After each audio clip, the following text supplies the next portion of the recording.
আপনাদের কাছে একটি নিউ ভ্যাকেন্সি নিয়ে আসা হয়েছে, যেটি কিনা ওলা ইলেকট্রিক্যাল ভেহিকেলসের শোরুমে সার্ভিস চ্যাম্পিয়ন।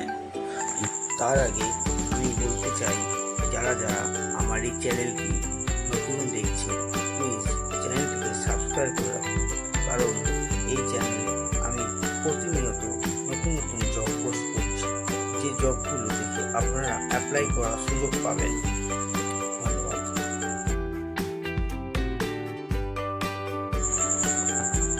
এখানে অ্যাপ্লাই করতে পারবেন যারা diploma electrical mechanical pass out candidate অথবা graduate pass with automobile experience থাকলে তারাই এখানে অ্যাপ্লাই করতে পারবে।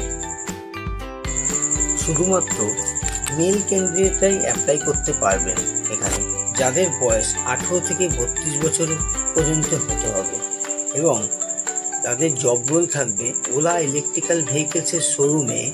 তারা ইলেকট্রিক্যাল ভেহিকেলসের সার্ভিস এবং ফিটিং করবে। তাদের এখানে ডিউটি টাইম থাকবে 10 ঘন্টা, সকাল 9টা থেকে সন্ধ্যে 7টা 8টা পর্যন্ত ডিউটি করতে হবে। যতক্ষণ শোরুম খোলা থাকবে ততক্ষণ ডিউটি থাকবে।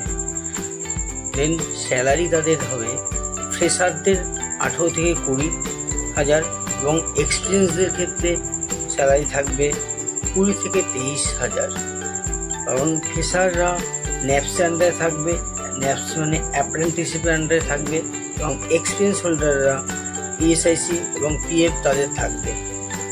ওকে, এখানে ফুডের বা রুমের কোনো ফেসিলিটি নেই।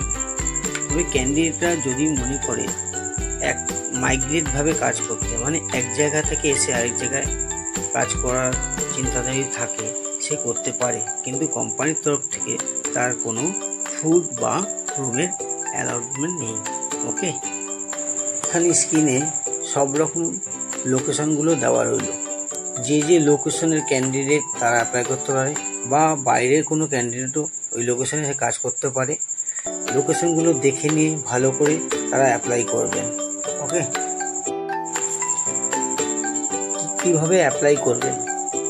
আপনারা স্ক্রিনে যে নাম্বারটি আছে সেই নাম্বারটিতে আপনার সিভি সেন্ড করতে পারেন, এবং তার সাথে জব লোকেশন আপনার কোনটি সেই লোকেশনটি টেক্সট করতে পারেন। আপনারা এখানে চ্যানেলটিতে কমেন্ট করে জানান ইন্টারেস্ট আছেন কিনা। অবশ্যই আপনারা স্টেট অনুযায়ী, অর্থাৎ যে যে স্টেটের লোকেশন আছে সেই লোকেশন দেখে আপনারা জব অ্যাপ্লাই করুন। ধন্যবাদ। আমার এই চ্যানেলটিতে আপনারা সাবস্ক্রাইব করে দেবেন। পরবর্তীকালে আরও নতুন নতুন জব আপনারা পাবেন, সুযোগ পাবেন জব করার। ধন্যবাদ।